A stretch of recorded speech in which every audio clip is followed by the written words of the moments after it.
सतनाम जोहार, सत श्री अकाल, वाहेगुरु जी का खालसा, वाहेगुरु जी की फतेह।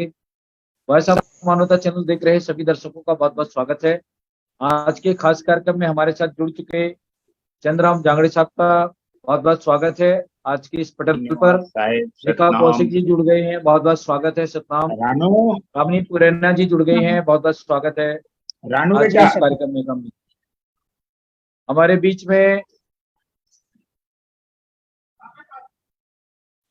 एक मिनट, आज के इस कार्यक्रम को शुरू करने से पहले बाबा गुरु घासीदास जी की 35वीं कड़ी पर आज हम परिचर्चा करने जा रहे हैं। और इस 35वीं कड़ी का जो विषय है बहुत महत्वपूर्ण है। बाबा गुरु घासीदास जी के संदेश। बाबा गुरु घासीदास जी ने दीन दुखियों की सेवा को सबसे बड़ा धर्म माना है। तो आज की इस विषय पर हम विस्तार से बातें करेंगे सभी हमारे ज्ञानी जनों से। बारी बारी से हमारे बीच में राजेंद्र बंजारे साहब जुड़ गए हैं भिलाई साहब, भिलाई से, उनका भी बहुत बहुत स्वागत करता हूं मैं। और आज की इस कार्यक्रम को शुरू करने से पहले मैं रेखा जी के पास जाना चाहूंगा। रेखा जी, बाबा गुरु घासीदास जी की 35वीं कड़ी पूरी होने जा रही है और ये गूगल मीट है और विश्व स्तर पर इसको देखा सुना जा रहा है। और आने वाला समय में ये ऐतिहासिक रूप से आप लोगों को याद किया जाएगा। आप लोगों की परिचर्चा को आने वाली पीढ़ी भी इसको देखेंगे सुनेंगे। तो मैं आज के इस विषय पर आपसे चाहूंगा कि इस विषय पर अपनी विस्तार से अपनी बात रखें आज के पटल पर। रेखा कौशिक जी। जी, सतनाम पटल पर उपस्थित मेरे भाई बहनों और को मेरा सादर नमन प्रणाम। जय सतनाम। वाहेगुरु जी का, वाहेगुरु जी की फतेह। और मैं अपने आप को सौभाग्यशाली मानती हूँ कि वॉइस ऑफ मानवता न्यूज चैनल के जरिए बाबा गुरु घासीदास जी की अमृतवाणी पढ़ने का, सुनाने का मौका मिलता है, अपनी बात रखने का मौका मिलता है। और वॉइस ऑफ मानवता न्यूज चैनल भी बधाई के पात्र हैं जो हम पूरे सतनामी समाज को ऐसे मौका प्रदान किए हैं। उसके लिए दिल से आभार, धन्यवाद। और 42 बाबा जी की 42 अमृतवाणी में से 35वीं कड़ी है आज का कि दीन दुखी के सेवा सबले बड़े धर्म आए। बाबा जी ने कहा कि गरीब, दुखी, बीमार से पीड़ित, अनाथ, अपाहिज, इन सबका सेवा करना मानव का सबसे बड़ा धर्म है। सबके साथ प्रेम पूर्वक व्यवहार करना, जिसका अनुसरण करके सभी को प्रसन्नता और शांति प्राप्त हो सके।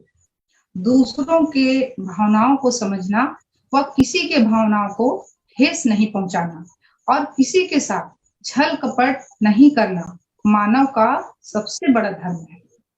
प्रत्येक जीव के प्रति प्रेम, दया, करुणा, मैत्री का भाव रखना चाहिए। किसी भी व्यक्ति के साथ जाति के आधार पर, लिंग के आधार पर और धर्म के आधार पर भेदभाव नहीं करना चाहिए। कोई भी धर्म, चाहे वो कोई भी धर्म हो, प्रत्येक व्यक्ति को, हर धर्म मानव को श्रेष्ठ कर्म करने के लिए ही प्रेरित करते हैं। धर्म के नाम पर आडंबर, पाखंडवाद को बढ़ावा स्वयं मनुष्य देता है।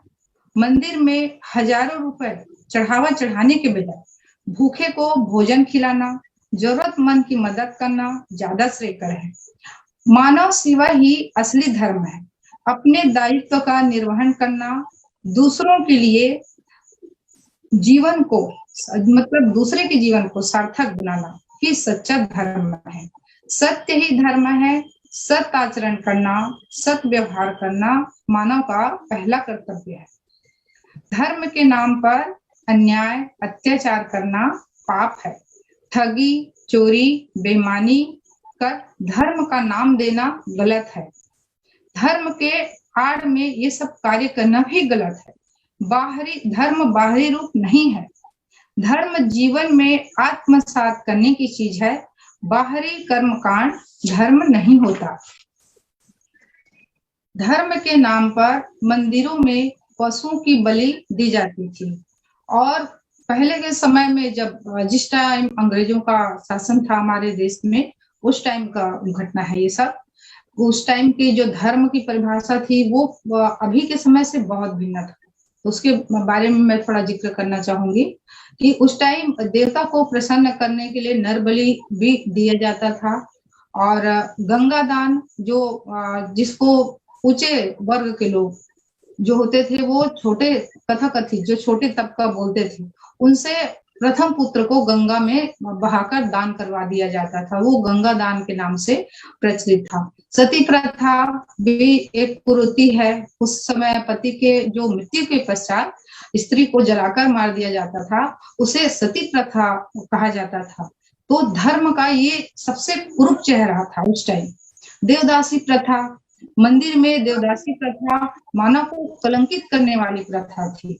मंदिरों में लड़कियों को दान देना अमानवीकृत है, और इन सब से वहां दान देने से उनका कोई रक्षा सुरक्षा भगवान नहीं करता था, और उल्टा उसके साथ शारीरिक शोषण होता था। तो ये धर्म का एक विभत्स चेहरा है। और चरक पूजा के नाम पर भी जैसे भवन पुल का जो निर्माण होता था, उसमें भी जिंदा चुनवा दिया जाता था, मानव को मानव नहीं समझा जाता था पूजा के नाम पर। तो ये भी एक धर्म का रूप ही है। धर्म के नाम पर पुरुष को अनगिनत शादियां करने की अनुमति थी। तो ये सब कुरीति है धर्म के नाम पर।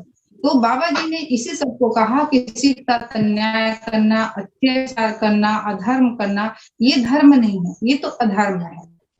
तो बाबा जी ने कहा कि निर्बल, असहाय, गरीब के प्रति प्रेम, दया, सहानुभूति के भाव रखो, और इस दुनिया में सभी मानव एक समान है, कोई छोटा बड़ा नहीं है।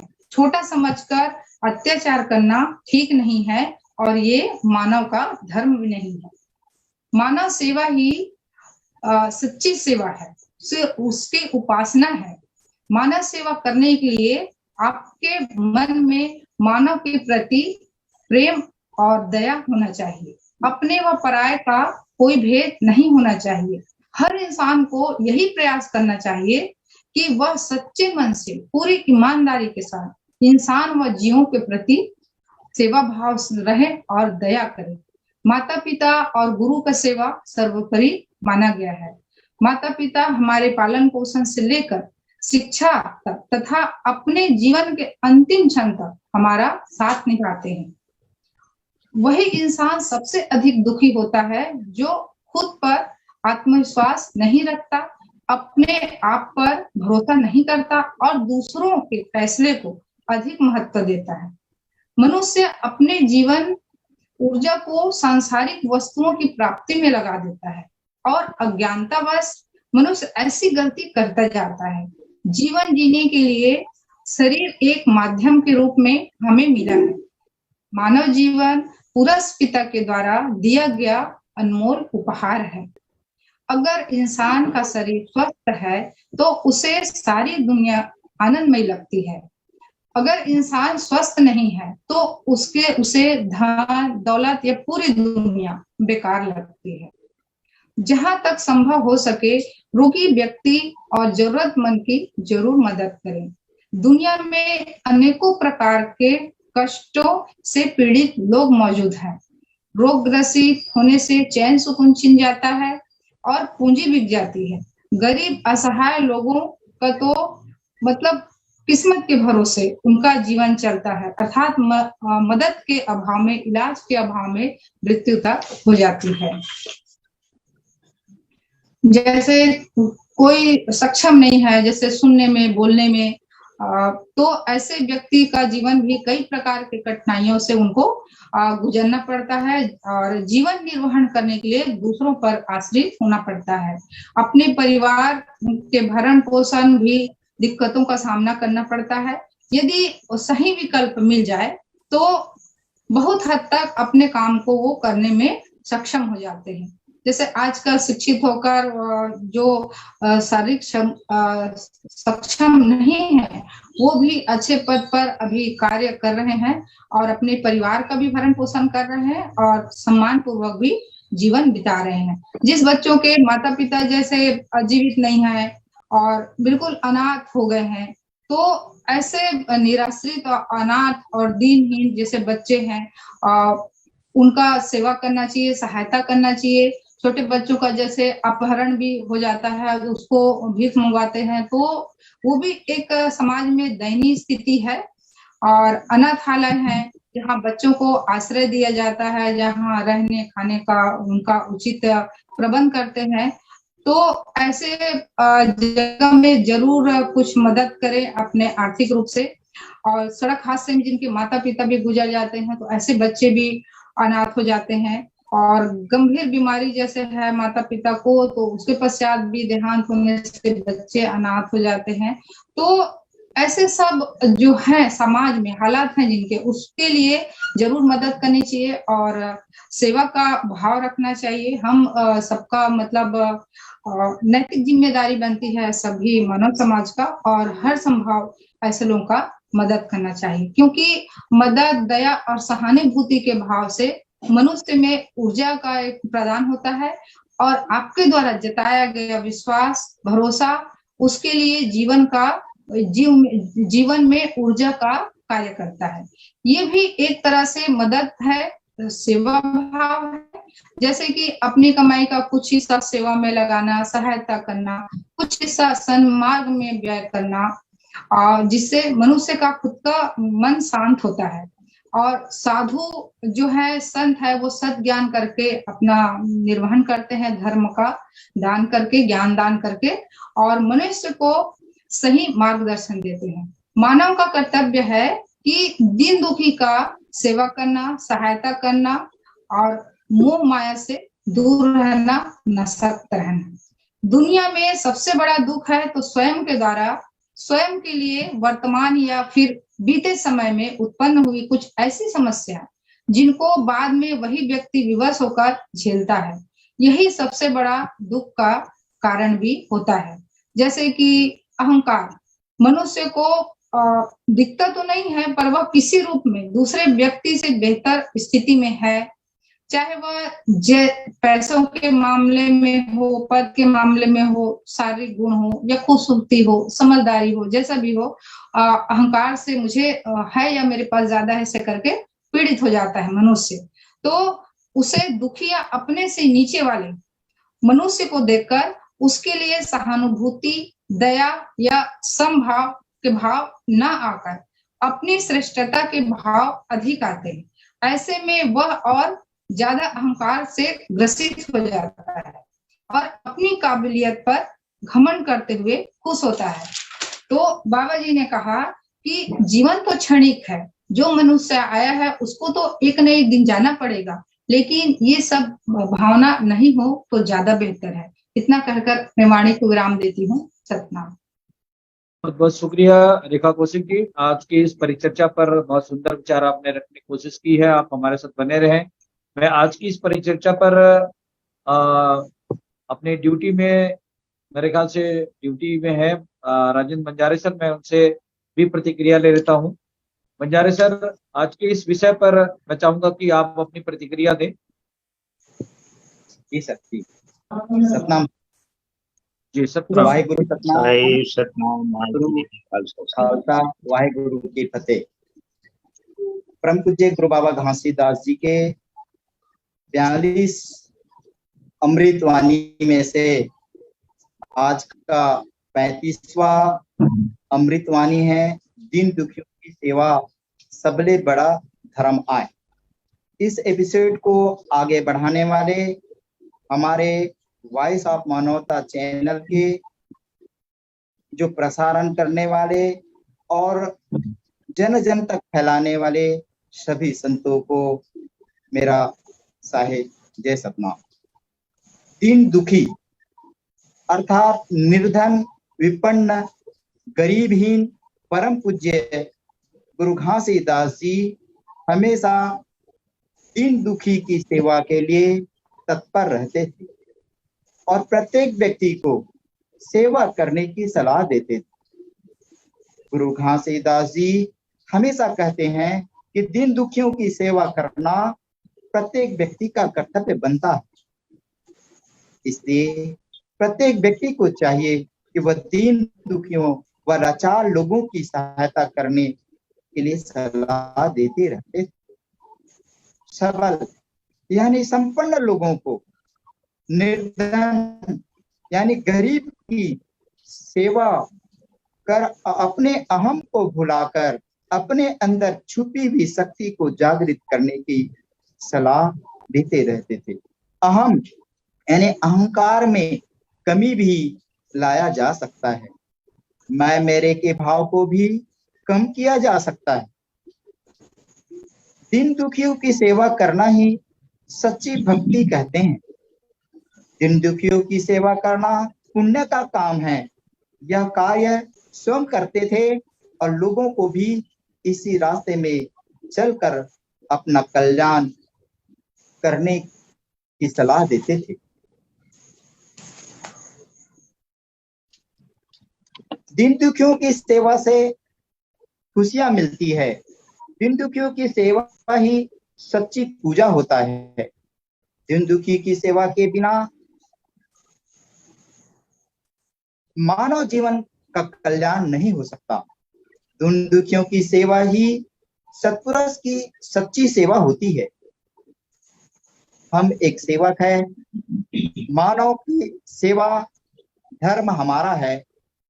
दीन दुखी ही की सेवा करना निश्चित कर्म है। वर्तमान समय में दीनहीन, दुखी, दिव्यांगों और गरीबों की सेवा क्षेत्र में कई संस्थाएं आज काम कर रही है। दीन दुखी की सेवा ही देश राष्ट्र का विकास का प्रमुख आधार है। यह पंथ है। गुरु घासीदास जी ने सेवा कर अपना कर्तव्य मानकर करने को कहते थे।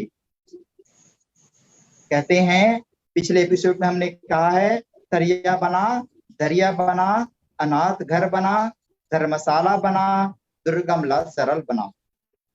गुरु घासीदास जी ने पानी ना पीने देने वाले सर्वोच्च को चेतावनी देते हुए कहा है, यदि इन परिश्रम करने वाले लोगों को प्रेम से पानी नहीं पीने दोगे तो ये जबरदस्ती पानी निकाल कर पिएंगे, क्योंकि ये भी तुम्हारे तरह मनुष्य है। यदि ये ही लोग कुआं नहीं खोदे होते या तुम्हारे घर बाहर के अनाज को श्रम के द्वारा तुम्हारे घर नहीं पहुंचाए होते तो तुम लोग बूंद बूंद पानी के लिए तरसते और दाने दाने अनाज के लिए मर जाते, क्योंकि तुम्हारे घर बंगले बनाने वाले यही लोग हैं तथा तुम्हारे पूजा गृह या मंदिर तुम्हारे भगवान भगवती के बनाने वाले यही श्रेष्ठ लोग हैं। इन कर्म शिल्पकारों की बनाई हुई मूर्ति यानी भगवान देवी देवता आपके लिए पूजनीय है, तो ये इन लोग का श्रेष्ठ विशेष पूजनीय होना चाहिए। वह अछूत कैसे हो गया, वह बड़ा आश्चर्य है। गुरु घासीदास जी ने कहा कि बंधुओं, जो पानी साफ सुथरा स्वच्छ जल पवित्र है वह किसी के छूने मात्र से पवित्र नहीं हो जाता। यह सब मानसिक भ्रम है। इसी तरह कई गांवों के तालाबों में अस्पृश्यता के नहाने के लिए अलग अलग घाट होता है, या फिर अस्पृश्यता के नहाने के लिए और कपड़ा धोने के लिए अलग सी घाट होती है, और उस घाट में जहां पे सवर्ण लोग नहाते वहां मनाही होता है, जबकि मल मूत्र खाने पीने वाले कुत्ता बिल्ली के लिए भी कोई प्रतिबंध नहीं रहता है। और इतना ही नहीं, शरीर दुर्गंध आने वाले मछली, कछुआ, मेढक, मगर, घड़ियाल आदि जीव जंतु इसी पानी में रहते हैं तथा वही मल मूत्र करते हैं और वही सड़ते गलते जन्म लेते और मरते रहते हैं। यह कैसा दुर्भाग्य है कि मनुष्य उस तालाब, नदी, नाले के पानी को नहीं पी सकते। इस तरह बाबा जी ने उपदेश से सारे गांव के लोगों में सहमति बनी और बड़े प्रेम के साथ सब के सब एक साथ पानी पीना शुरू कर दिया। हजारों साल की घृणित मानसिकता का घोतर समाज स्वतंत्र भारत में कई जगह आज भी दलितों के लिए सार्वजनिक कुएं में पानी पीने का मनाही, गांव के तालाबों में अलग अलग घाट बने हुए हैं, जबकि भारत के संविधान में कोई छोटा या बड़ा नहीं होता और न ही कोई उच्च जाति और न ही कोई निम्न जाति का होता है। इस तरह से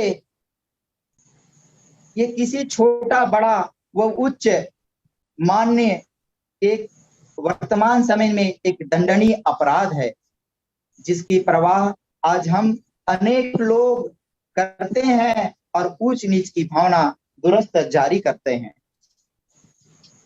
इस तरह से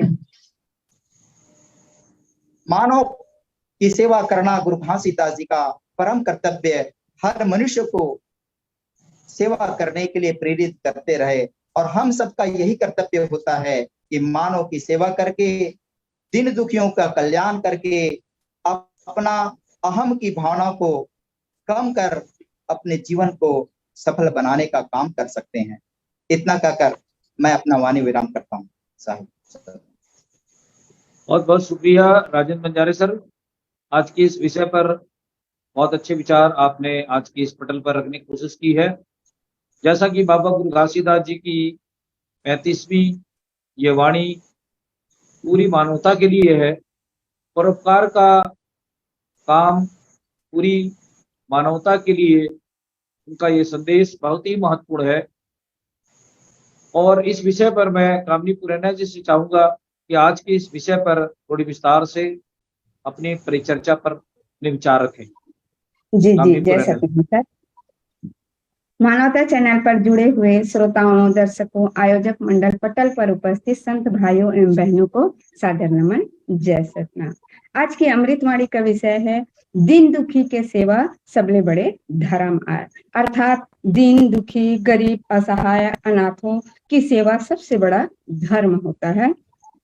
मैं अपनी रचना के माध्यम से लोगों से कहना चाहूंगी कि खुश रहने की वजह न ढूंढिए, खुश रहने की वजह न ढूंढो, न हंसने का बहाना। खुश रहने की वजह न ढूंढो, न हंसने का बहाना, किसी गरीब भूखे लाचार को 2 रोटी खिलाकर तो देखो। खुश रहने की वजह न ढूंढो, न हंसने का बहाना, किसी गरीब भूखे लाचार को 2 रोटी खिलाकर तो देखो। मिलेगा तुम्हें खुशियों का खजाना, मिलेगा तुम्हें खुशियों का खजाना। बाबा जी कहते हैं, सबसे पहले मैं धर्म क्या है उस पर चर्चा करना चाहूंगी सर। धर्म एक परंपरा के मानने वालों का समूह है। धर्म मानव जीवन में पाया जाने वाला मानवीय गुण है, जिसमें कर्तव्य, अहिंसा, न्याय, सदाचार, सद्गुण आदि आता है। धर्म मानव को मानव बनाता है, या ऐसा स्वच्छ वातावरण है, ऐसा व्यवहार है जिसका अनुसरण करके सभी को प्रसन्नता और शांति की प्राप्ति होती है।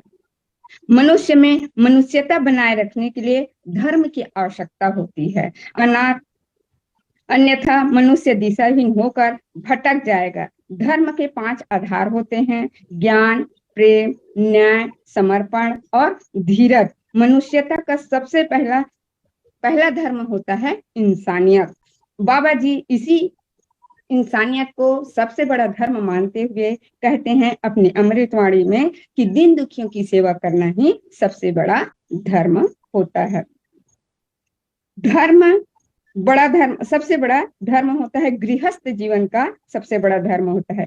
किसी को देने की कभी कोई दरिद्र गरीब नहीं होता, उनका भंडार सदा ही भरपूर रहता है।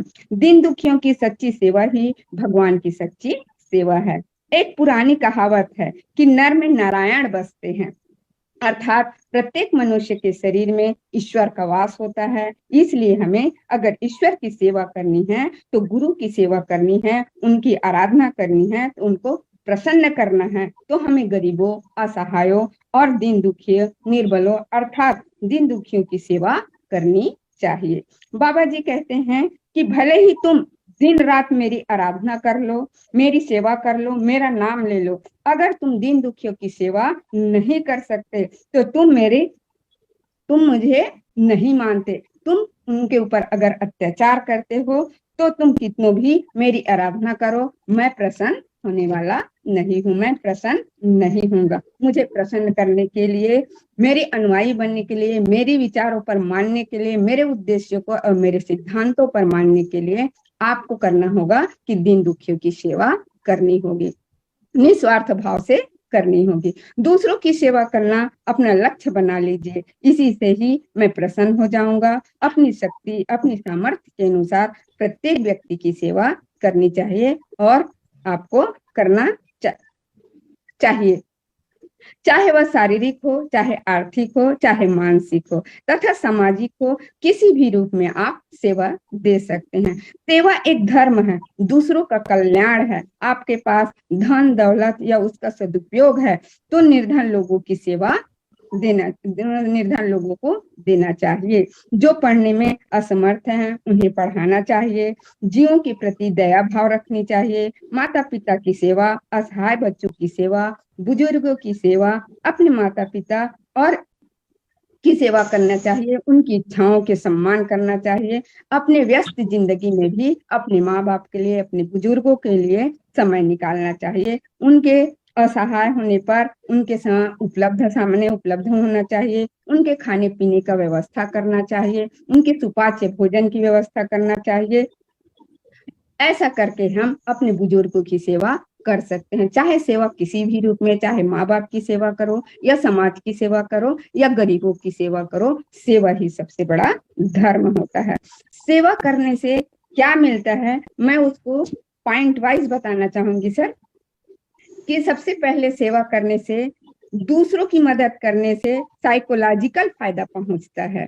वैज्ञानिक आधार पर हम कह सकते हैं कि सेवा करने से हमारे दिमाग में हैप्पी हार्मोन्स निकलते हैं। यह हार्मोन्स हमें संतुष्ट बनाते हैं। दूसरा, अपनेपन की भावना आती है। जब हम दूसरों की मदद करते हैं, खासकर जब हम उनसे मिलते हैं या मेहनत के माध्यम से सहायता करते हैं, तो अपनेपन की भावना विकसित होती है। इससे दूसरों के जीवन में तो खुशी आती ही है, आपका भी अकेलापन दूर होता है।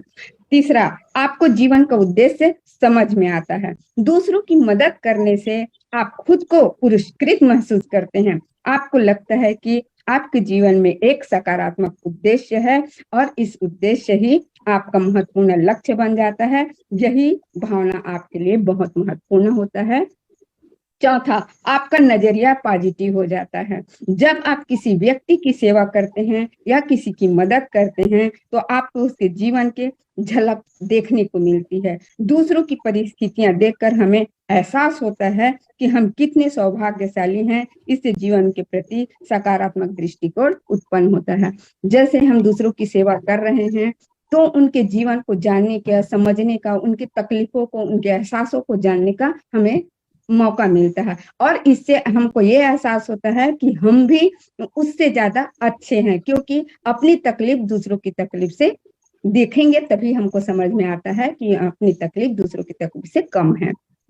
वैसे ही पांचवा है, आपका आत्मविश्वास बढ़ता है। जो लोग समाज सेवा के लिए आगे बढ़कर आते हैं, आत्मविश्वास, सेल्फ स्ट्रीम और ओवरऑल वेलनेस बाकियों से बेहतर होता है। आप बेहतर दोस्त भी बना सकते हैं। कहा जाता है कि हम जैसे ही दोस्त बनाते हैं, ऐसे में अगर अपने दोस्त की औरों की सेवा करना पसंद करते हैं तो आपका जैसा व्यवहार रहता है वैसे ही अगर दोस्त मिल जाते हैं तो आपको दोस्ती करने में आसानी हो जाती है और जैसा दोस्त मिलता है उनके व्यवहारों को अपनाकर हमको सरलता से दोस्ती बना सकते हैं।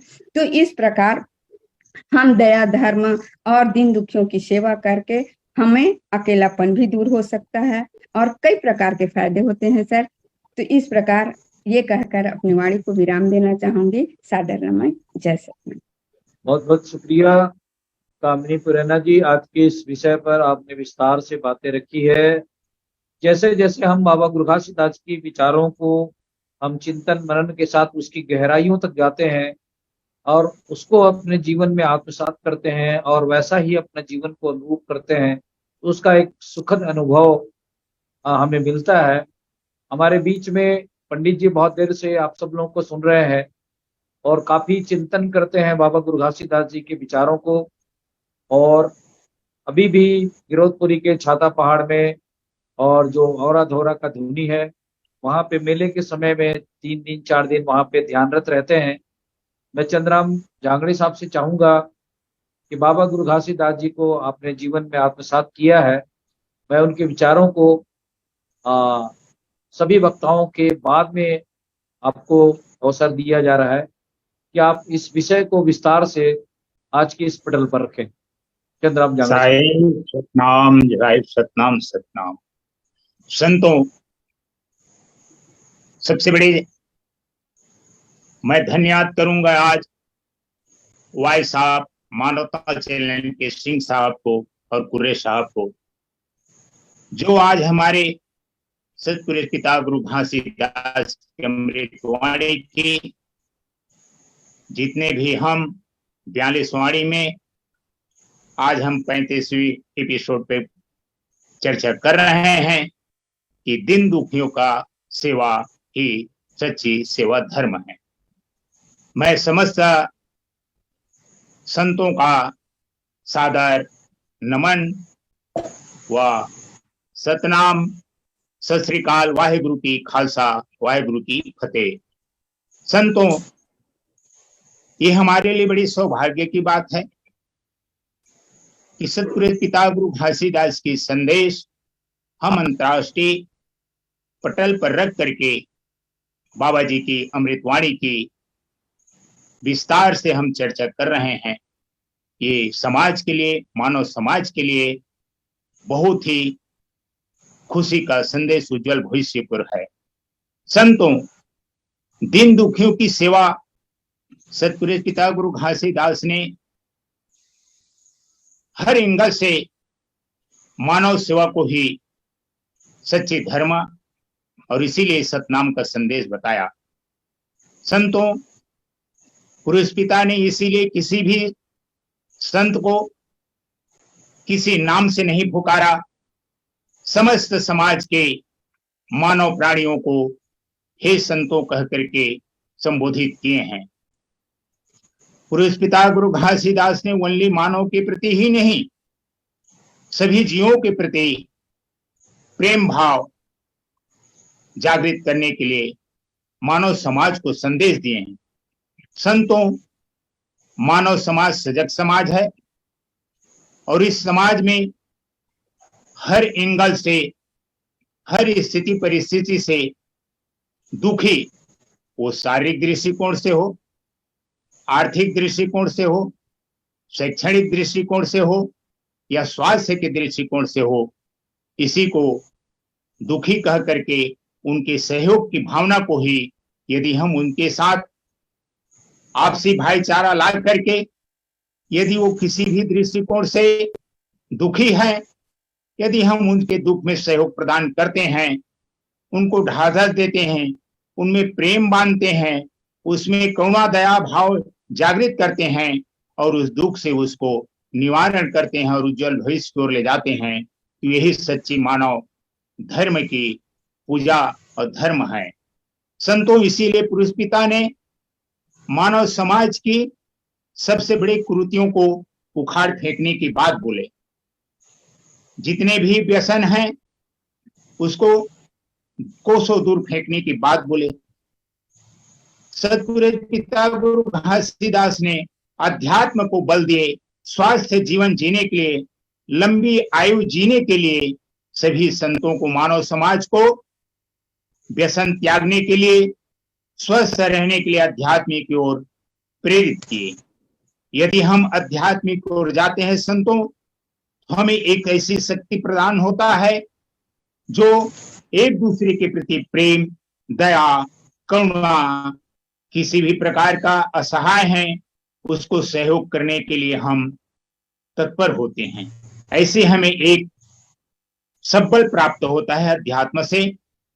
आध्यात्मिक ऐसी शक्ति है, स्वस्थ जीवन जीने के लिए, लंबी आयु जीने के लिए हम आध्यात्मिक और प्रगसर होते हैं।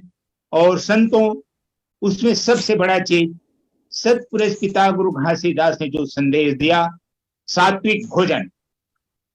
संतों, यदि हम अपने जीवन में शुद्ध शाकाहारी का यदि उपयोग करते हैं और हम उसमें रहते हैं, खाते हैं, तो हमारी जीवन है जो हर दुर्गुण से दूर होता है और एक दूसरे को भी हम प्रेरित कर सकते हैं कि तुम व्यसन त्यागो और स्वस्थ भोजन प्राप्त करके अपने जीवन को खुशहाल रखो।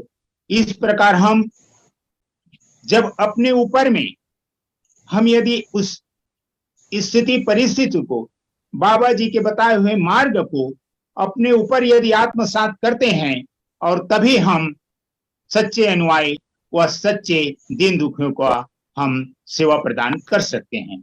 सतपुरुष पिता गुरु घासीदास ने इसीलिए उस जमाने में, क्योंकि उस समय सामंतवादों का बोलबाला था और समाज को सबसे ज्यादा प्रताड़ित किया जाता था हर एंगल से, आर्थिक दृष्टिकोण से। उनके उस समय यह जो मध्य प्रदेश था, अभी छत्तीसगढ़ हुआ, जो हमारे रायपुर जिला, जो ग्राम गिरौदपुरी बाबा गुरु घासीदास का जन्म स्थल है, यह स्थान उस समय हमारे पेशवाओं राजा का राज था। जिन लोगों के गुंडा आते थे, पिंडारी, और हमारे धन दौलत को लूट करके ले जाते थे। इसमें बाबा गुरु घासीदास ने समाज के लोगों को, मानव समाज के लोगों को आपस में भाईचारा ला करके अपने बल की बुद्धि का परिचय देते हुए सहयोग प्रदान करने की बात बोले और उनसे छुटकारा दिलाया गया। और इसी बाबा गुरु घासीदास की मानव सेवा को देख करके ब्रिटिश हुकूमत ने इस मानव समाज के लिए शिक्षा का द्वार खोले। आपसी भाईचारा को देखते हुए बहुत ही हृदय उनका प्रभावित हुआ ब्रिटिश हुकूमत का, और उन्होंने शूद्र समाज के लिए 1825 में शिक्षा का द्वार खोले। क्योंकि संतों, शिक्षा ही हमारी ऐसी शक्ति, ऐसी ताकत है, हम उस शिक्षा के द्वारा अपने आप को सबल, धनवान, गुणवान, बलवान सब कुछ हम परिलक्षित या दर्शा सकते हैं और प्राप्त कर सकते हैं। इसलिए सतपुरुष पिता गुरु घासीदास के आंदोलन से हमारे इस मानव समाज के लिए, शूद्र समाज के लिए शिक्षा का द्वार खोला गया, जिससे आज हम हर एंगल से, हर स्थिति परिस्थिति से, आर्थिक दृष्टिकोण से, शैक्षणिक दृष्टिकोण से, सामाजिक दृष्टिकोण से हम सबल हुए हैं और ताकतवर हुए हैं, क्योंकि हम अपने हक और अधिकार को जागने का हमें अपने मनोबल बढ़ा। इसलिए संतों, हम एक दूसरे के सहयोग करने के प्रति हमारी भावना भी जागृत हुआ, दया की भाव आया हमें, प्रेम की भाव जागा, करुणा की भाव जागा। इसी को पुरुष पिता गुरु घासीदास ने दीन दुखियों की सहयोग की या सेवा की बात को सच्ची मानव सेवा या सच्ची मानव धर्म बताया। संतों, यह हम किसी भी प्रकार का कोई भी मनुष्य आर्थिक दृष्टिकोण से यदि किसी प्रकार का तंगी है, हम उसका सहयोग करते हैं तो हमारे प्रति, उनके प्रति प्रेम की भावना जागृत होता है, आपसी भाईचारा बढ़ता है और हम एक दूसरे के प्रति सहयोगात्मक भावना बढ़ता है, आपसी संगठनात्मक भावना बढ़ता है, आपसी सहयोग की भावना बढ़ता है, और हम एक दूसरे के किसी प्रकार का हमारे प्रति में यदि उजर दावा का भावना यदि जागृत करता है तो हम उससे लड़ने के लिए बाध्य हो सकते हैं, ताकत बना सकते हैं और हम उससे निजात पा सकते हैं। इसीलिए पुरुष पिता गुरु घासीदास ने हमें सबसे बड़ी चीज आपसी संगठनात्मक, आपसी सहयोगात्मक, धार्मिक दृष्टिकोण से या सामाजिक दृष्टिकोण से हमें सबल बनने का, सबल रहने के लिए हमें संदेश दिए, मार्ग प्रशस्त किए, और सतनाम धर्म का बाबा गुरु घासीदास ने संदेश दिए। सतनाम, क्योंकि सतनाम एक ऐसी सच्ची चाबी है, एक ऐसे धर्म है जो सभी के प्रति, मानव के ही प्रति नहीं, इस मृत्यु मंडल में 4 योनि हैं, उन चारों योनि के प्रति हमें आपसी सहयोगात्मक भावना सतनाम में झलकता है। इसी को पुरुष पिता ने सतनाम धर्म का अब जड़ मूल बताया। क्योंकि संतों, सतनाम सृष्टि की उत्पत्ति का हमारा प्रथम पथ है, ये किसी का बनाया हुआ नहीं, ये आदि समय से अनंत काल से चले आ रहा है। ये बिना बीज के बीज, बिना पिंड के नाम कहते हैं संतों। इसका कोई जड़ है नहीं, इसका मूल है न जड़ न पौधा, ये अपने आप उत्पत्ति हुआ है। इसीलिए सृष्टि का विस्तार संतों बाबा गुरु घासीदास ने मानव की, दिन दुखियों की, असहाय लोगों की सेवा को ही सच्ची मानव धर्म, सच्ची धर्म के प्रति हमें प्रेरित किया। इसलिए संतों हमें सदा एक दूसरे के सहयोग करना चाहिए, एक दूसरे को भाईचारा, किसी को हम ऊंच नीच न देखें। बाबा गुरु घासीदास ने जाति विहीन समाज बनाया, क्योंकि संतों इस पाखंडवादियों ने इस मानव समाज में जाति फैला करके हमें टुकड़ा टुकड़ा में विभिन्न जातियों में बांटा। इसलिए सतपुरुष पिता गुरु घासीदास ने इस जाति विहीन समाज का निर्माण किया और सभी को एक संगत, एक पंगत और एक आत्म साथ में ला करके जोड़ा। इसीलिए सतपुरुष पिता ने गुरु घासीदास ने दुखियों की सेवा को सबसे ज्यादा प्राथमिकता दिया, क्योंकि संतों अध्यात्म एक ऐसी शक्ति है जिससे आत्मबल बढ़ता है, ज्ञान बढ़ता है, एक दूसरे के प्रति प्रेम की भावना जागृत होता है और हमें एक धार्मिकता के प्रति हमें जागरूक अग्रसर करता है।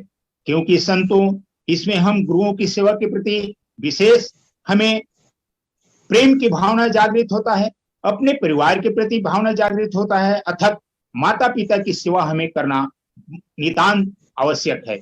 इसलिए संतों समाज कल्याण की सेवा करना, समाज की सेवा करना और हमें समाज के लिए किसी भी प्रकार का कोई भी सहयोग करने की बात हो, शिक्षण संस्थान खोलने की बात हो, अनाथालय खोलने की बात हो, धर्मशाला खोलने की बात हो, इन सब के प्रति बाबा गुरु घासीदास ने बल दिया।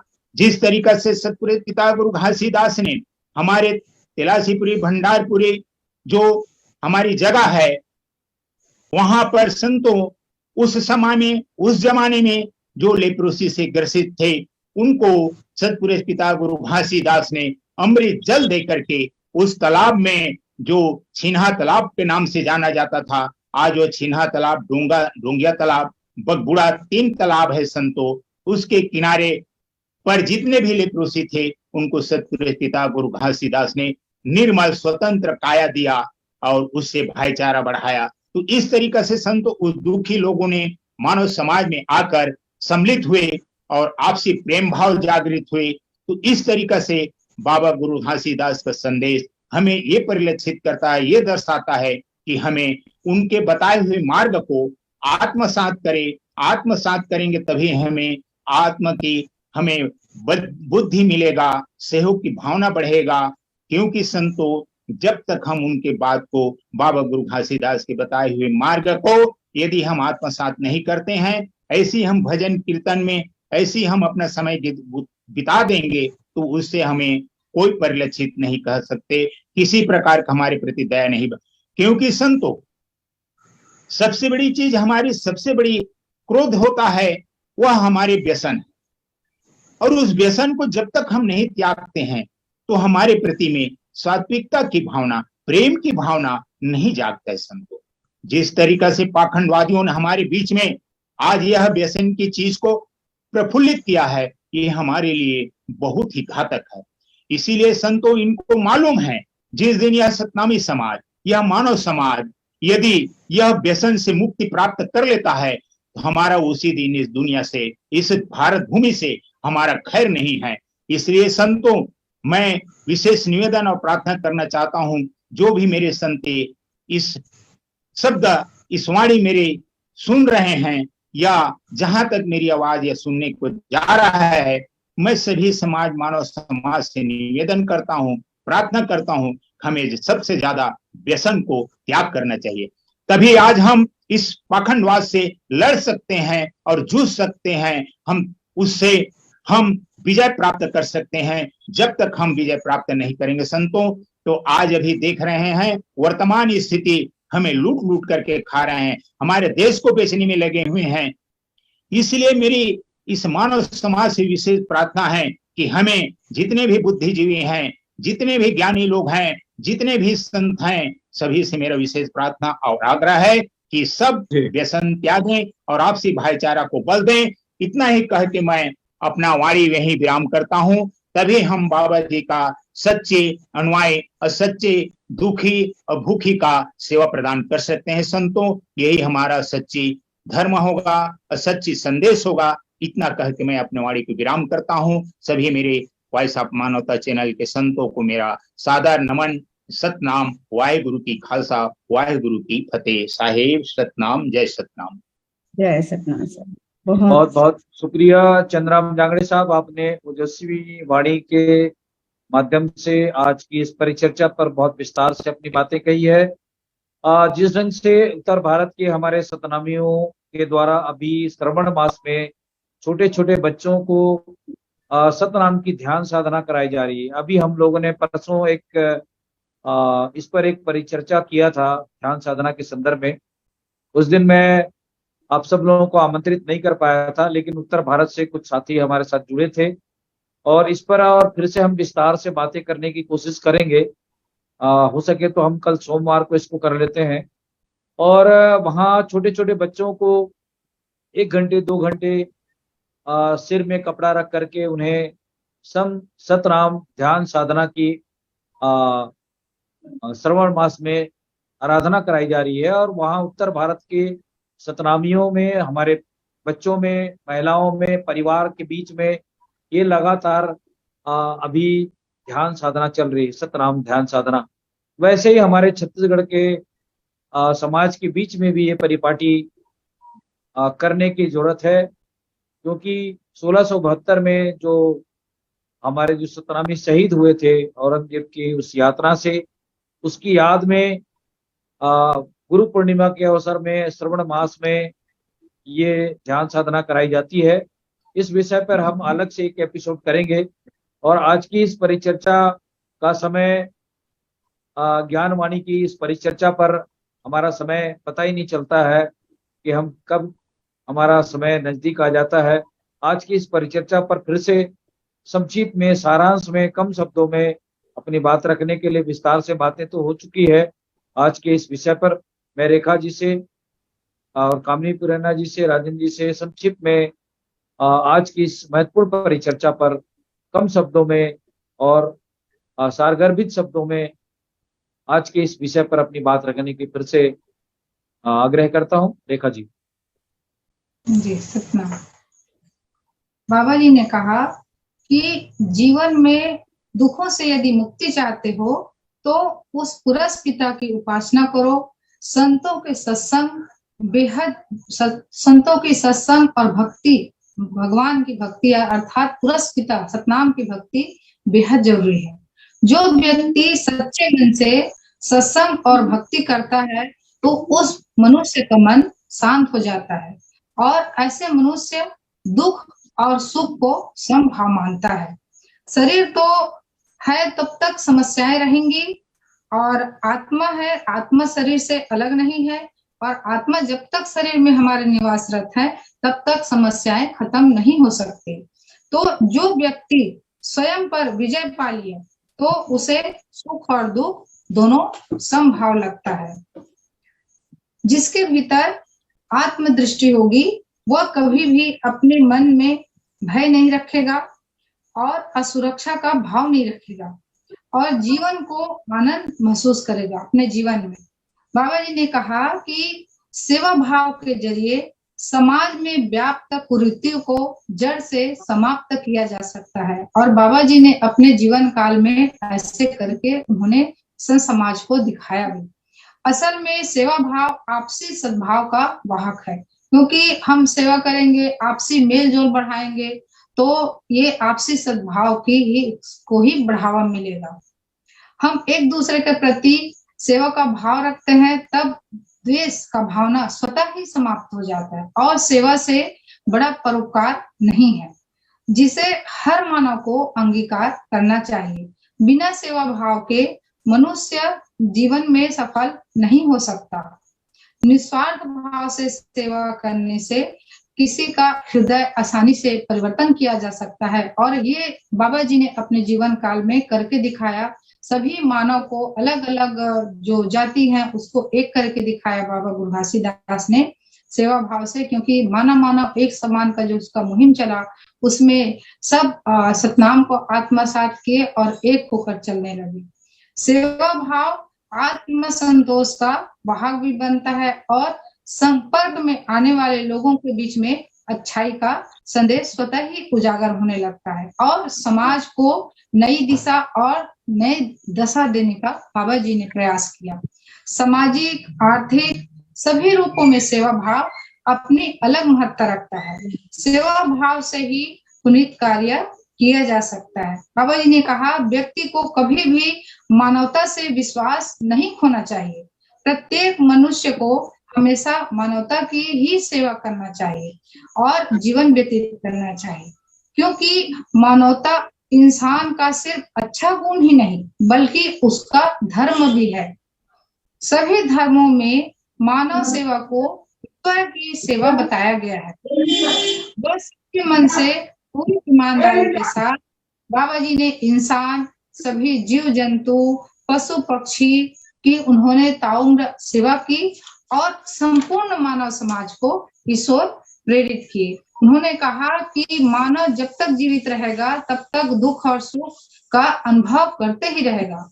दुख में पीड़ा का अनुभव होता है, लेकिन सबका दुख अलग अलग भी हो सकता है। इसलिए सबके साथ प्रेम पूर्वक व्यवहार करे, नम्रता पूर्वक व्यवहार करे और सबके दुख पीड़ा को समझने का प्रयास करे, क्योंकि पीड़ा यदि किसी को होती है तो सबको संभाव ही होता है पीड़ा, अर्थात पीड़ित जो होगा और पीड़ा होगा तो किसी को कम पीड़ा, किसी को अधिक हो सकता है समय अनुसार, लेकिन तकलीफ बराबर ही होता है।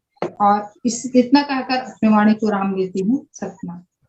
जी, बहुत बहुत शुक्रिया रेखा जी। मैं कामिनी पुराना जी से चाहता हूँ कि संक्षिप्त में आज की इस परिचर्चा पर अपनी विराम दें। कामिनी जी, अपनी आवाज को खोलें। कामिनी जी। जी जी सर, पुनः आप सभी को सादर नमन सर। मैं रचना से ही शुरुआत करना चाहूंगी कि लोगों को कहना चाहूंगी कि याद नहीं रखे जाते उन्हें जिन्होंने जिंदगी में किया क्या है।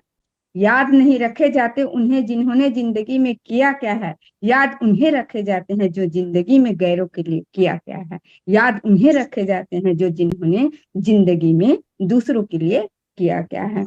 मैं इनके साथ लोगों को इस तरीके से प्रण भी करना चाहिए, अपने अंदर दिन दुखी को सेवा करने के लिए, लोगों की सेवा करने के लिए अपने अंदर से महसूस करना चाहिए। उसको कोई आपको कहने के लिए या करने के लिए मजबूर नहीं करता, कोई मांगता नहीं है, पर आपके आत्मिक खुशी के लिए, अपनी संतुष्टि के लिए, अपनी शांति के लिए, अपने अंदर जो है विश्वास को जगाने के लिए, आत्मविश्वास, अपने अंदर की संतुष्टि को जगाने के लिए हमें दूसरों की सेवा करनी चाहिए। तो इसके लिए सबको प्रण करना चाहिए।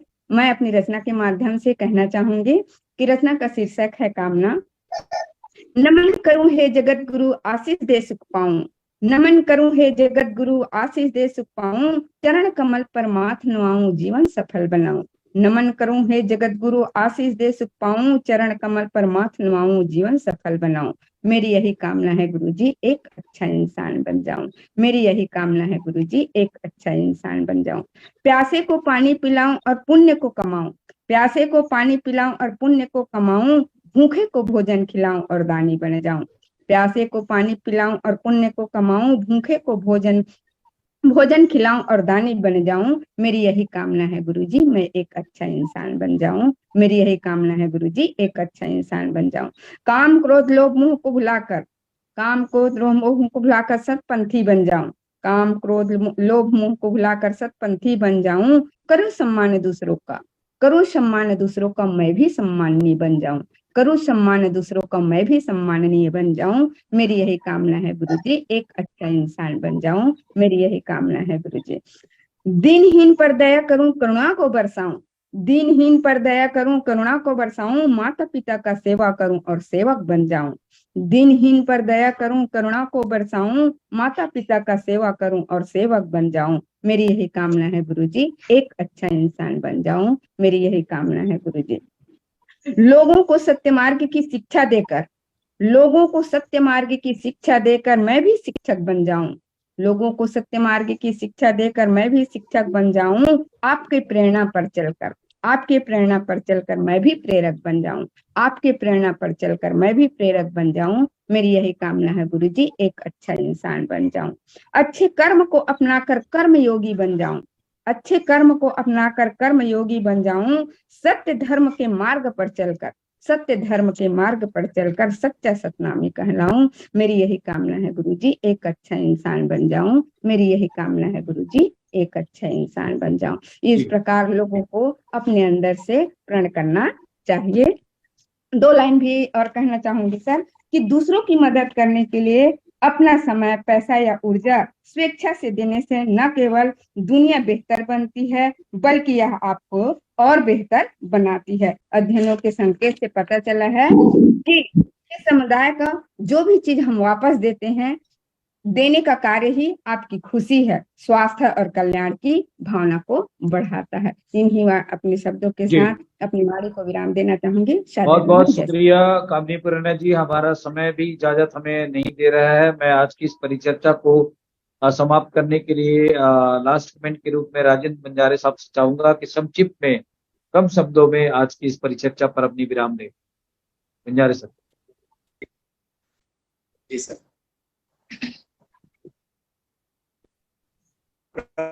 पूज्य गुरु बाबा घासीदास जी ने मानव जगत में सबसे दुखी पाया महिला, जिसको नारी, वो प्राणी जगत की सृष्टि संरचना में महत्वपूर्ण योगदान महिलाओं का है।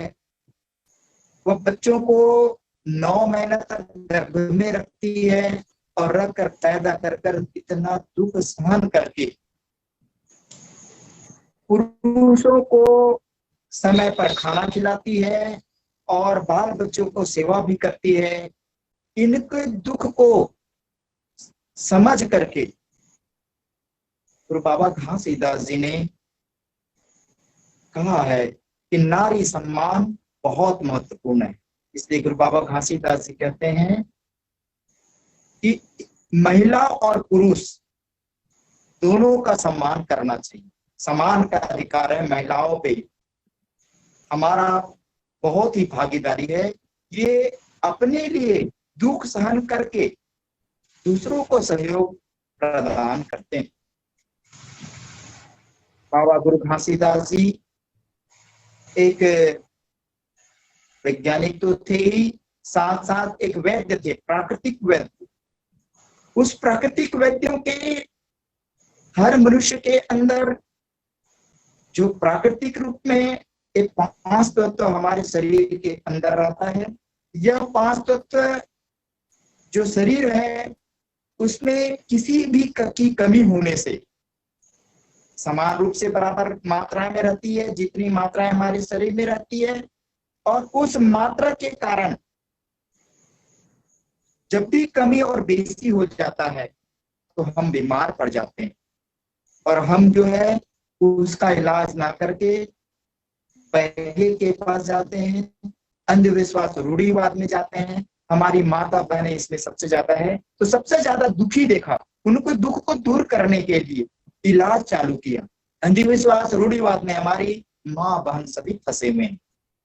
इनको दूर करने का काम किया और बताया कि ये जो शरीर में 5 तत्व होता है, मिट्टी, पानी, आग, हवा और जो हमें आकाश से जो प्राप्त होता है, इन सभी तत्वों का समुचित मात्रा में होना बहुत जरूरी है। इन सब का संतुलित होना बहुत जरूरी है। किसी भी तत्व की कमी हो जाने से हमारा शरीर का संतुलन बिगड़ जाता है और सर्दी, बुखार, नरम गरम कुछ न कुछ कष्ट होने लगता है। सब तत्व समान जब रहेगा, खुशी से प्रक्रिया, जितने प्रक्रिया जगत भी चलते रहेगा, हमारे इस संसार के पूरा जीवन चलते रहेगा। सभी तत्वों का समुचित मात्रा में उपयोग कर रहन सहन, खान पीन, चलने फिरने, उठने बैठने में भी आगे पीछे कमी बेसी होती रहती है। गरीब लोग अधिक मेहनत करते हैं और ठीक से मेहनत के मुताबिक उन्हें भोजन नहीं मिल पाता, इसलिए बीमार तो कम पड़ते हैं लेकिन शरीर चिंता जल्दी आ जाती है। अधिकतर गरीब अर्थभाव के कारण कुपोषण के शिकार हो जाते हैं, जिसकी वजह से बीमारी होने पर स्वयं का इलाज कर पाते और न ही परिवार का इलाज कर पाते हैं। अतः जल्दी काल के गाल में समा जाते हैं। जी जो गरीब मेहनत कश है और उसे भरपेट भोजन मिलता है, वह निश्चित ही स्वस्थ और दीर्घायु होता है। अमीर लोग अधिक बीमार होते हैं, उसकी वजह है घर में संपन्नता, घर में अधिक संपत्ति होने के कारण अधिक खाते पीते रहते हैं और शारीरिक श्रम कम करते हैं या तो करते ही नहीं हैं। जितना खाते पीते हैं उसे पचा भी नहीं पाते हैं तो बीमार हो जाते हैं। और जी क्या होगा? जो धनपति श्रमशील होते हैं और खाने पीने में संयम रहता है, वह भी निरोग के साथ साथ दीर्घ जीवन होता है। इसलिए गुरु बाबा घासीदास जी ने कहा है कि अपने खान पान में स्वच्छ रखते हुए और सभी तत्वों का पर्याप्त मात्रा में होना निश्चित कहा है। इतना कहकर मैं अपना वाणी को विराम करने के पहले कहता हूँ, इस मानव सेवा ही संपूर्ण समाज है और महिला सम्मान और उनका सेवन करना हम सबका कर्तव्य है। इतना कहकर मैं अपना वाणी बहुत विराम बहुत करता हूँ। शुक्रिया राजेंद्र बंजारे साहब। हमारा समय एक्स्ट्रा हो चुका है। मैं आज की इस परिचर्चा को समाप्त करने से पहले सभी दर्शकों से गुजारिश करूंगा कि बाबा गुरु घासीदास जी की एक एक वाणी जो आज हमारी 35वीं कड़ी हो चुकी है, इस पर अपनी राय और प्रतिक्रिया से हमें अवश्य अवगत कराएं। आपका जो प्रतिक्रिया है वो हमें कार्यक्रम को और अच्छी गति प्रदान करने में सहायता प्रदान करता है। तो इस एपिसोड को देख सुन रहे सभी दर्शकों से मेरा गुजारिश है कि अगर आपको ये कार्यक्रम पसंद आ रहा है तो हमें अपनी प्रतिक्रिया से अवगत कराएं, लाइक करें, शेयर करें और कमेंट भी करें। आज की इस परिचर्चा में भाग लिए रेखा जी का, कामिनी जी का, चंद्राम जांगड़े साहब का, राजेंद्र बंजारे साहब का स्पेशल बहुत बहुत धन्यवाद। आप सब लोग हमारे इस ऐतिहासिक प्रोग्राम के गवाह हैं। आप सब लोगों को दोबारा बहुत बहुत धन्यवाद। और बाबा गुरु घासीदास जी से हम आशीर्वाद भी चाहते हैं कि आप सब लोगों को ज्ञान बुद्धि और शक्ति से परिपूर्ण करे और हमारा ये पूरा एपिसोड पूर्ण हो। इसमें आप सब लोगों की भागीदारी के लिए हम दोबारा शुक्रिया करते हैं। और आज के इस कार्यक्रम के प्रायोजक मेघराज जी का, कृपाल सिंह जी का बहुत बहुत धन्यवाद। सत श्री अकाल। मेघराज जी भी स्क्रीन पे आ गए हैं। लास्ट कमेंट के रूप में कुछ कहना चाहेंगे तो मेघराज जी। सबका सत श्री अकाल है। प्रोग्राम अच्छा चल रहा है। मैं इतना कहना चाहता हूँ कि देखो, जो अध्यात्म का ज्ञान है और विज्ञान का ज्ञान है, ये थोड़ा फर्क होता है। विज्ञान का ज्ञान संसार की तरफ ले जाता है और अध्यात्म का ज्ञान निरंकार की तरफ ले जाता है। तो निरंकार उसको मिल सकता है जो गुरु हो, जिसका गुरु सही हो। तो गुरु नानक साहब कहते हैं, गुरु नानक साहब का जो दूसरा स्वरूप है गुरु नानक साहब, वो कहते हैं कि जे सो चंदा उग है सूरज चढ़े हजार। किस ब्रह्मांड में अगर 500 मतलब जे सो चंदा मतलब 100 चंद्रमा चढ़ जाए, उनका प्रकाश हो, और सूरज चढ़े हजार, चाहे 1000 सूर्य भी चढ़ जाए। एक सूर्य का कितना चांदना होता है पूरे ब्रह्मांड में, ऐसा आपको पता। अगर इसमें सूर्य 1000 भी चढ़ जाए, इतना प्रकाश होते हुए भी बिना गुरु के इंसान की जिंदगी में अंधेरा ही अंधेरा है। तो गुरु के ज्ञान के बिना निरंकार का नहीं पता लगेगा। उसको ईश्वर कह ले, अल्लाह कह ले, गॉड कह ले, जो मर्जी कह ले उसको, उसके बारे में नहीं जानकारी होगी जब तक विज्ञान का ज्ञान संसार की ओर ले जाएगा और अध्यात्म का ज्ञान निरंकार की ओर ले जाएगा। Thank you sir. सत श्री अकाल। बहुत बहुत शुक्रिया मेघराज जी। आज के इस कार्यक्रम को यहीं समाप्त करते हैं। सत श्री अकाल। बहुत बहुत शुक्रिया। वाहिगुरु जी का खालसा, वाहिगुरु जी की फतेह।